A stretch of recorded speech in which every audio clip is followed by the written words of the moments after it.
The Galactic Concord had ruled the stars for longer than human history had lasted on Earth. It was a union of over 200 species, each with its own language, customs, and technologies, yet all bound by a single rule. No one challenged the Concord's authority. Every new civilization that reached the stars eventually stood before the Council, listened to the terms, and accepted them. There was no other choice. Resistance meant isolation or worse. So when the signal came from the Nexus Spire, a massive ring-shaped station orbiting a quiet blue star in the Vega sector, Earth's leaders knew what it meant. Humanity had been noticed, and now they were being summoned. Marcus Bellwether stood on the observation deck of the Odyssey Dawn, staring out at the endless black. He was not a soldier, not an explorer, not even a politician by nature. He had been a history teacher once, back when Earth still argued over borders and oil. But after first contact, after the skies filled with ships that hummed like distant thunder, the world changed. Governments merged. Armies stood down. And people like Marcus, who could speak clearly, think calmly, and listen carefully, were pulled into roles they never imagined. Now, at 43, he was Earth's lead envoy to the Galactic Concord. Beside him stood Lila Dawson, a quiet astrophysicist from Colorado who had spent more time studying alien signal patterns than she had with other people. She wore a simple gray uniform, her dark hair pulled back, her eyes fixed on the approaching station. The Nexus Spire loomed ahead, a ring of polished obsidian and glowing alloy stretching thousands of kilometers across. It pulsed with soft blue light like a heartbeat made visible. Docking instructions came through the comms in a smooth, genderless voice that spoke in Standard Galactic, a language humans had only learned 3 years ago. The Odyssey Dawn, small and boxy compared to the sleek vessels already moored along the spire's inner rim, eased into its assigned bay with careful precision. Marcus took a slow breath. He had rehearsed 100 speeches, debated 1,000 possible scenarios with advisors, but none of it mattered now. This was real. As the airlock hissed open, a delegation of 3 beings awaited them. One was tall and slender, with 4 arms and skin like polished jade, representing the Zenthar hegemony. Another floated slightly above the floor, a cloud of bioluminescent mist contained within a transparent field. This was a Lumina envoy. The third stood rigid, armored in segmented plates that clicked softly with each breath. This was High Arbiter Vexilorn of the Ketheri, the voice of the Concord itself. His eyes were black and deep, unblinking. He did not bow. He simply extended one clawed hand toward the corridor. "Follow," the gesture said. They walked through wide halls lined with shifting murals, images of past integrations, ancient wars, the founding of the Concord. Every species depicted had eventually knelt, signed, or surrendered. None had refused. Lila kept her hands clasped behind her back, observing everything. She noticed the way the Zenthar's lower arms twitched when they passed a memorial to a lost colony. She saw how the lumina's glow dimmed near chambers marked with red glyphs. These were not gods. They were just beings, old, powerful, but still fallible. They entered the central chamber. It was vast, circular, open to the stars above through a transparent dome. Around the edges, hundreds of species sat in tiered galleries, silent, watching. At the center stood a low platform of black stone. This was where new species gave their answer. Marcus stepped onto it. Lila remained just behind as protocol demanded. A hush fell over the chamber. Even the ambient hum of life support seemed to quiet. High Arbiter Vexilorn approached. His voice when it came was calm, resonant, translated instantly through the implants in Marcus's ear. Species designation, human. Origin Sol system, 3rd planet. Technological tier, early spacefaring. Military capacity, negligible. Cultural cohesion, unstable but improving. You have been observed for 3 standard cycles. Your development has been acceptable. Marcus nodded once. He did not smile. He did not fidget. He simply waited. The Galactic Concord offers you integration, Vexilorn continued. You will retain your planetary governance, your languages, your arts. In return, you will disarm all interstellar-capable weapons, submit to resource allocation quotas, and accept neural compliance implants to ensure peaceful coexistence. Your species will be granted provisional membership, with full rights after 100 cycles of good conduct. It was generous, by Concord standards. Many species had been stripped of far more. Some had been relocated, their homeworlds repurposed. Others had vanished entirely after saying no. Marcus knew this. Every human leader knew this. And yet, As he looked around the chamber, at the silent watchers, the unmoving envoys, the weight of centuries pressing down, he felt not fear, but clarity. He had read the reports. The neural implants didn't just prevent violence. They smoothed out dissent. They made species easier to manage. Over time, those who accepted them forgot what it meant to choose. They became peaceful, yes, but also passive. Content, but never free. Lila shifted slightly behind him. Not a word, not a sound. But he felt it. She was with him. Earth was with him. "Thank you for your offer," Marcus said, his voice steady, carrying through the chamber without amplification. "We have considered it carefully." He paused. The silence stretched. Even the distant stars seemed to hold their breath. "We decline." The word landed like a stone in still water. No one moved. No one spoke. For a full 10 seconds, the chamber existed in perfect stillness. Then a murmur rose, soft at first, then growing. The Zenthar envoy tilted his head. The luminous glow flickered. Vexilorn did not react outwardly, but his pupils narrowed almost imperceptibly. "You misunderstand," the Arbiter said slowly. "This is not a negotiation. It is an invitation to survival." "We understand perfectly," Marcus replied. "We are not asking to join. We are asking you to leave our system." Lila stepped forward then, just one pace, standing beside him. She looked up at the galleries, at the hundreds of alien eyes watching them. "We do not wish to fight," she said, her voice quiet but clear. "But we will not be managed. We will not be shaped into something convenient for your peace." The murmurs grew louder. Some species leaned forward. Others pulled back. A few turned away entirely, as if witnessing something forbidden. Vexilorn studied them for a long moment. Then, without another word, he turned and walked away. The delegation followed. The chamber emptied slowly, like water draining from a bowl. Only Marcus and Lila remained on the platform, alone under the open sky of the stars. Outside, the Odyssey dawn waited. Inside, a new chapter of human history had just begun. Not with a weapon, not with a threat, but with a single word spoken in a place where no one had ever dared to say it. No. The Galactic Concord did not react with anger at first. It reacted with confusion. No species in its long memory had ever said no to integration. Refusal was not in the records. It was not in the protocols. It was not even in the language of diplomacy. So when Marcus Bellwether and Lila Dawson returned to their ship after delivering humanity's answer, the Council did not send warships. It sent scholars, analysts, linguists. They replayed the recording again and again, searching for hidden meanings, cultural misunderstandings, translation errors. But there was none. The humans had been clear. They did not want to join. They wanted the Concord to leave. Back on Earth, news of the refusal spread faster than any signal had before. It poured through every network, every screen, every public square. People gathered not in panic but in quiet pride.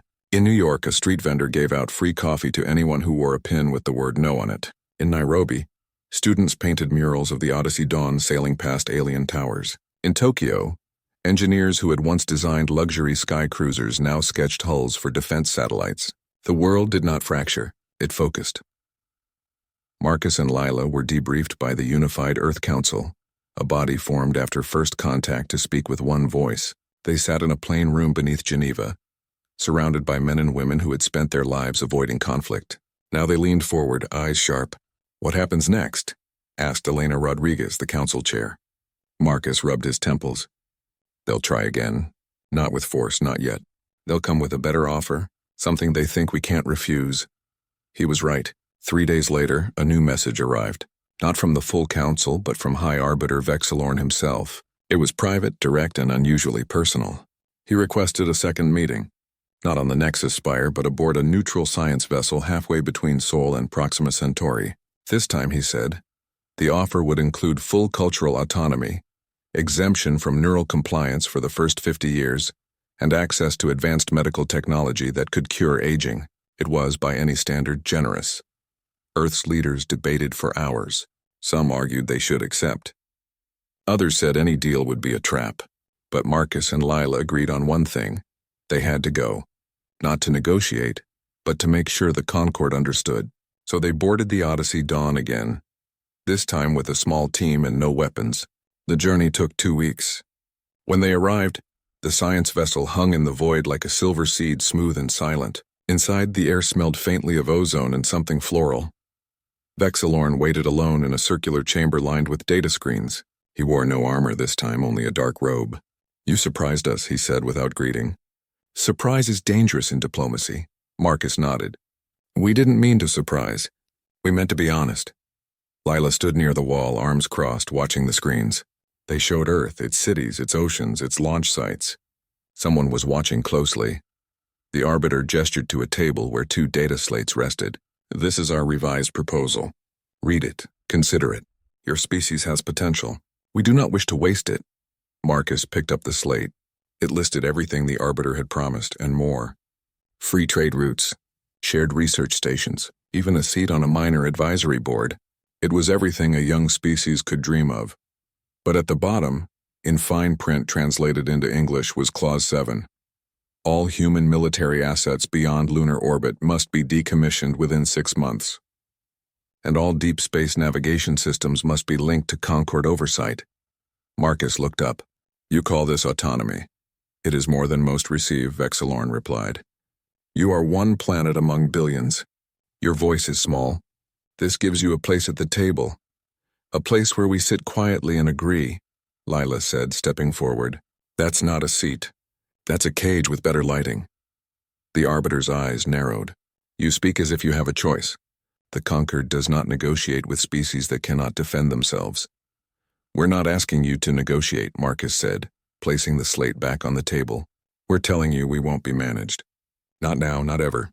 Silence filled the room. Outside, the stars burned cold and distant. Vexilorn studied them as if seeing humans for the first time.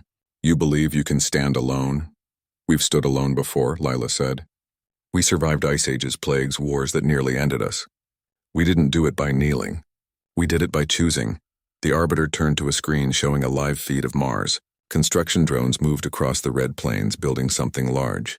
"And what is that, a weather control array?" Marcus said. "To stabilize the atmosphere. It looks like a shield generator. Maybe it is. Maybe it isn't, but it's ours." Vexilorn was quiet for a long time. Then he nodded slowly. "I will present your position to the full council. But know this, the Concord does not tolerate defiance. If you will not join, you will be isolated. No trade, no communication, no aid. Your system will be sealed." "We understand," Marcus said. "Do you?" the Arbiter asked. "Your species has only just reached the stars. Without us, you will stall. You will turn inward. You may even destroy yourselves." "Maybe," Lila said. "But it will be our choice, not yours." They left the vessel an hour later. As the Odyssey Dawn pulled away, the science ship powered down its lights and vanished into the dark. Back on Earth, the Unified Council waited. When Marcus and Lila reported what happened, no one cheered. No one panicked. They simply began to work. Engineers doubled shifts. Farmers shared seeds for off-world greenhouses. Artists broadcast messages of unity in every language. The world prepared not for war, but for independence. Meanwhile, across the galaxy, word of humanity's second refusal began to spread. On fringe worlds, young rebels whispered about Earth. In academic circles, debates flared over whether the Concord had become too rigid. Even some council members questioned if they had misjudged the humans. They were not primitive. They were not irrational. They simply valued something the Concord had long forgotten, the right to say no. Weeks passed. No ships came. No messages arrived. The silence was heavier than any threat. Then one morning, a signal broke through the outer comms net. It was not from the Concord. It was from a small coalition of independent systems near the Orion Arm. They had heard what Earth had done. They wanted to talk. Not to offer terms, but to ask how. Marcus and Lila stood on the bridge of the Odyssey Dawn looking at the message. It was short, just 2 lines. "You said no." "How did you mean it?" Lila smiled for the first time in months. "We'll show them," she said. And far away in the heart of the Nexus Spire, High Arbiter Vexilorn watched the same message appear on his private screen. He did not delete it. He saved it. And for the first time in centuries, he wondered if the Concord had become the very thing it claimed to prevent. A force that demanded peace by removing the freedom to choose it.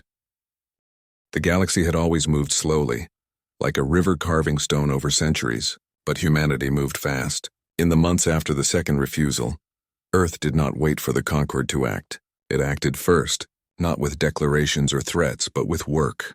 People built. They adapted. They turned everyday tools into something new. Asteroid tugs that once hauled ice from the Kuiper Belt were fitted with reinforced frames and magnetic slings.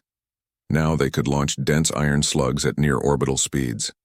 Old communication satellites were rewired to pulse-focused gravity waves, creating temporary distortions in space that could scramble enemy sensors.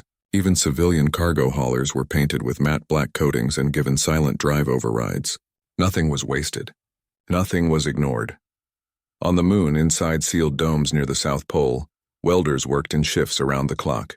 Hull plates clanged together under robotic arms, forming the frames of ships that bore no weapons but carried something more dangerous: unpredictability. One vessel, named Iron Resolve, was built around a salvaged fusion core from a decommissioned power station. Another, Free Horizon, used solar sails woven from nanothread spun in zero gravity. These were not warships in the galactic sense. They had no plasma cannons, no shield emitters, no cloaking fields, but they were fast, agile, and full of tricks no alien tactician would expect.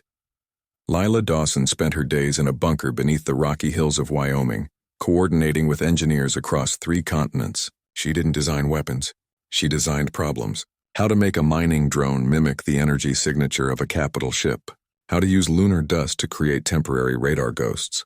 How to turn a simple radio burst into a command override for outdated Concorde navigation buoys. Her team called it noise warfare, not about destroying the enemy, but confusing them long enough for something real to happen. Marcus Bellwether, meanwhile, traveled not through space but through networks. He spoke to classrooms, to factory floors, to remote outposts on Titan and Ceres. He never mentioned war. He spoke of choice, of dignity, of the right to shape one's own future without permission. His words were simple, but they stuck. Volunteers flooded recruitment centers, not just soldiers, but pilots, medics, signal techs, even cooks who wanted to feed crews on the edge of known space.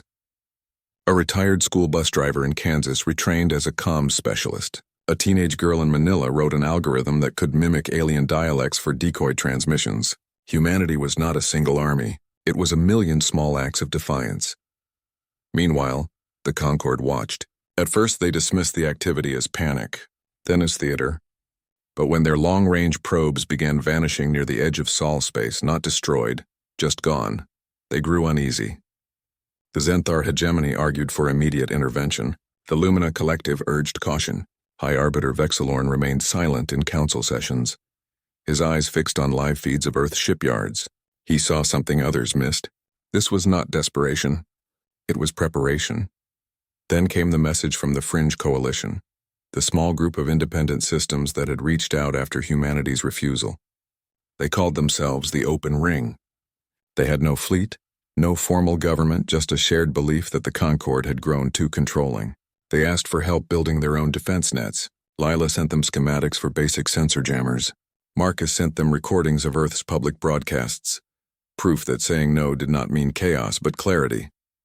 The Concorde noticed the exchange, and they did not like it. When a Xenthar patrol intercepted one of the Open Ring's couriers carrying human data packets, they brought it before the full council. "This is sedition," declared a Xenthar admiral. "They are spreading rebellion." Vexlorn reviewed the files. They contained no weapons designs, only ideas. Instructions for building community shelters, protocols for emergency comms during signal blackouts, a children's story about a bird that refused to join a flock but still flew just as high. He said nothing, but he saved the story. Tensions rose. Trade routes near Sol were rerouted. Human data requests were blocked. Then, without warning, the Concorde announced a peacekeeping deployment to the Proxima Centauri system, a star just 4 light-years from Earth, long considered neutral space. They claimed it was routine, but their fleet included 12 heavy cruisers, 3 command carriers, and a full contingent of compliance enforcers. Everyone knew what it meant. This was the test. If humanity backed down now, the refusal would be forgotten. If they stood, there would be no turning back. On Earth, alarms did not blare. Sirens did not wail. Instead, a calm alert appeared on every public screen. Proxima threshold active. All non-essential deep space traffic returned to inner system. In lunar docks, crews sealed hatches and ran final diagnostics. On Mars, terraforming drones paused their work and began digging trenches, not for crops but for shield emitters powered by geothermal taps. In the asteroid belt, 6 modified tugs powered up their drives and drifted toward pre-assigned positions, their cargo holds filled not with ore, but with dense nickel-iron cores. Darnell Owens stood on the bridge of the Iron Resolve, his fingers resting lightly on the control yoke. He was 29, born in Detroit, raised on stories of his grandfather fixing cars with duct tape and hope. He had never fired a weapon in anger, but he had flown every simulation, every drill, every mock engagement the Earth Defense Network could create. Now he was being sent to meet the Concorde fleet not to fight, but to show them something they had never seen. A human who would not ask, would not beg, would not even explain, only stand. As the Iron Resolve cleared lunar orbit, Marcus and Lila watched from mission control. No one spoke. No one needed to. They knew what was coming. And for the first time, the galaxy would see what humanity truly was. Not because of its weapons, but because of its will. The Concorde expected obedience. They were about to meet something far older, far quieter, and far more dangerous. Pride. The Concorde fleet arrived at the Proxima threshold like a storm rolling in slow motion. 12 heavy cruisers formed a wide arc, their hulls gleaming with polished alloy that reflected the red dwarf's dim light. 3 command carriers hung behind them, each the size of a small moon bristling with sensor arrays and weapon ports. They did not fire. They did not broadcast demands.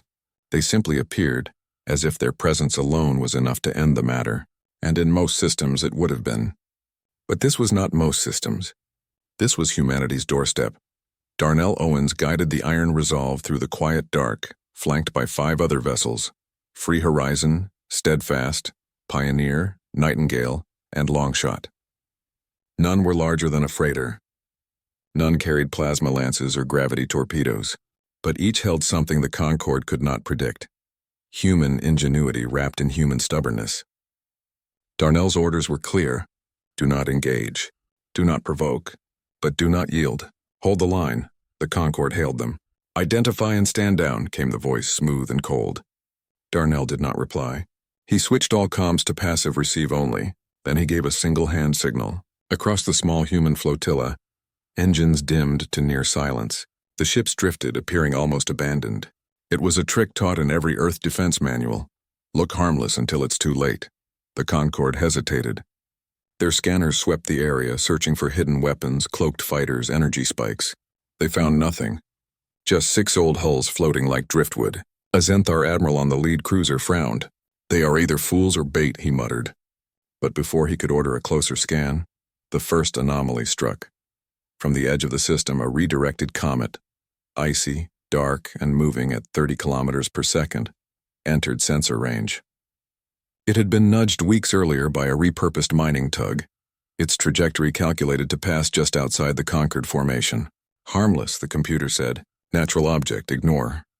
But as it neared, its core released a cloud of ionized dust charged by hidden capacitors. The dust spread wide, thin, invisible to optical sensors, but dense enough to scatter long-range scans. Suddenly, the Concorde's picture of the battlefield blurred. Then the buoy spoke. Dozens of old navigation markers left over from early human exploration activated simultaneously. They emitted randomized comms bursts in broken galactic standard, mimicking distress calls, fleet signals, even Concorde command codes. One buoy played a looped message that sounded like a Zenthar retreat order. Another broadcast a fake Lumina peace plea.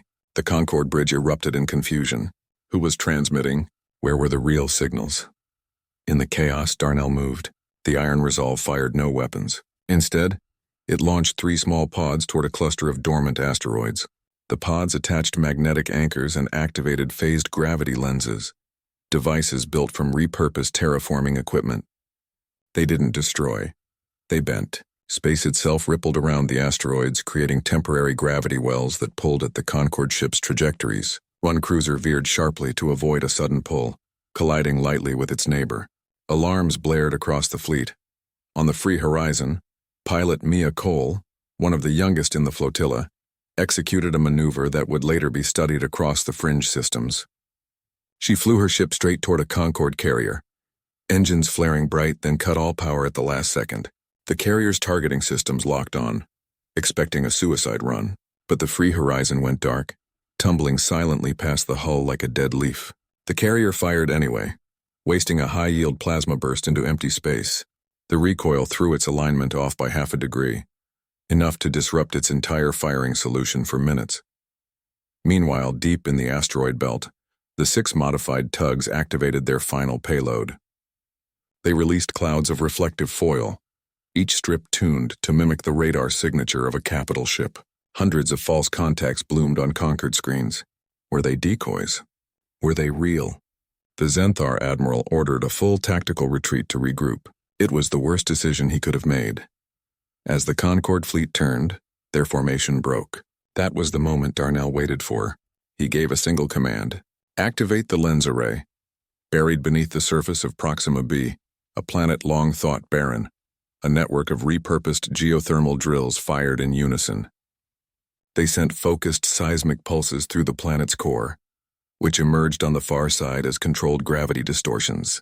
The distortions hit the retreating fleet like invisible waves, shaking their inertial dampeners, scrambling their navigation, and knocking 2 cruisers into emergency shutdown. The entire engagement lasted less than 20 minutes. No human ship fired a single destructive weapon. No conquered vessel was destroyed. But the message was clear. Humanity did not need to win a fight to win respect. They only needed to prove they could not be easily controlled. Back on Earth, people watched the raw sensor feeds in silence. In schools, in hospitals, in underground shelters, they saw their small ships outmaneuver giants not with force but with cleverness. Pride swelled, not loud but deep. Lila Dawson stood in the Wyoming bunker watching the data stream. She saw the Concord fleet stabilize, reform, and hold position, but they did not advance. That was victory enough. She opened a new channel and broadcast a message on all open frequencies, human and alien alike. We don't want your war, but we won't kneel for peace. The words spread faster than any weapon. On the Nexus Spire, High Arbiter Vexilorn listened to the recording 3 times. Then he called an emergency session of the Inner Council. For the first time in centuries, the Concord debated not how to enforce order, but whether their order was still just. And in the dark between stars, Darnell Owens turned the iron resolve toward home. His crew said nothing. They didn't need to.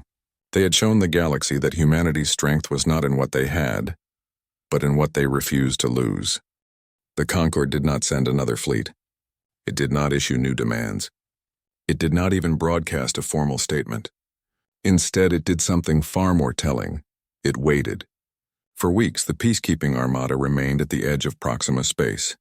Engines idle, weapons cold, as if unsure what to do next. The galaxy watched. Minor systems held their breath. Old empires recalculated their assumptions. And on Earth, life continued not in fear but in quiet determination. People planted crops in orbital greenhouses. Children learned navigation alongside arithmetic. Engineers refined their gravity lenses not for war but for deep space travel. Humanity was not preparing to fight again. It was preparing to live freely. Then, without fanfare, the Concorde fleet turned and left. Not in retreat, not in shame, but in silence. One by one, the great ships powered up and vanished into the void, heading back toward the Nexus Spire. No message was sent, no explanation given, but everyone understood. The Concorde had tested humanity and found something it could not manage, not because humans were stronger, but because they were different. They valued choice more than safety, dignity more than comfort, and freedom more than peace if that peace came with chains. Back on the Nexus Spire, High Arbiter Vexilorn stood alone in the central chamber, where Marcus Bellwether had once said no. The galleries were empty now. The murals still showed species kneeling, signing, surrendering. But one new image had been added, not by decree but by quiet consensus.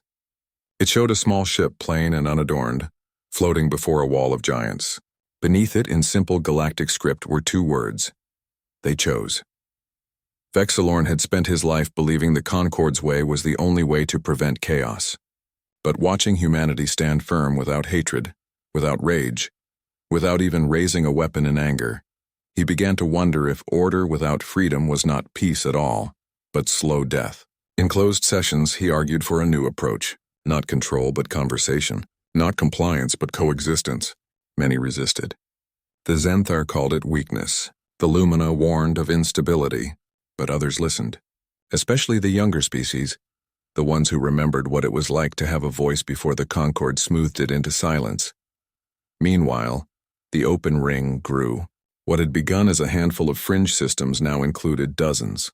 former protectorates, neutral traders, even a few disillusioned Concord observers who had seen what happened at Proxima and could not unsee it. They sent messages to Earth not asking for weapons or tactics, but for principles.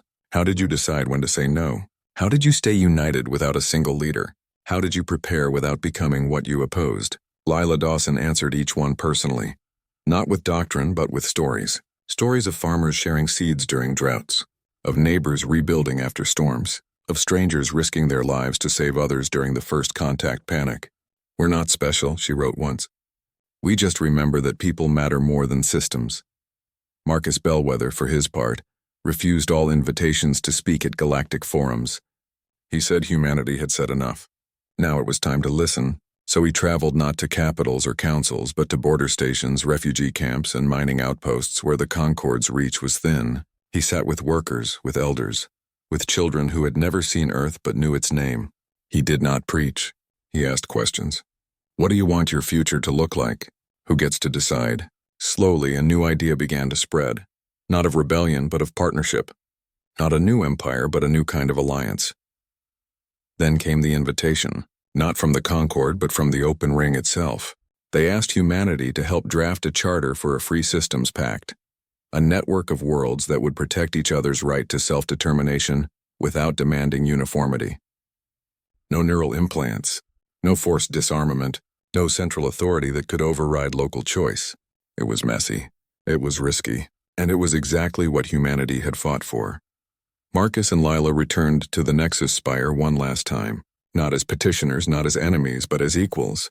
They walked into the central chamber not through the envoy's entrance, but through the main gate, side by side with representatives from a dozen newly independent systems. The galleries were full again, but this time the silence was not judgment.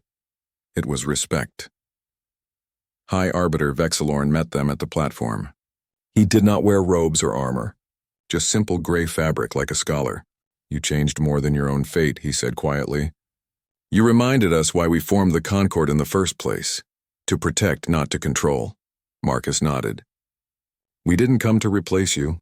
We came to remind you that peace isn't the absence of conflict. It's the presence of choice. No treaties were signed that day. No grand declarations made. But something shifted in the air, in the stars, in the way species looked at each other. The galaxy had learned a new truth, not through war, but through one small species that dared to say no and meant it. As Marcus and Lila boarded the Odyssey Dawn for the final leg home, they looked out at the endless dark. Somewhere out there, a child on a distant moon was learning to build a radio. A farmer on a dry world was planting seeds from Earth. A pilot was testing a new ship with human-inspired thrusters. The future was not written, but for the first time in a long time it belonged to everyone. And that was enough.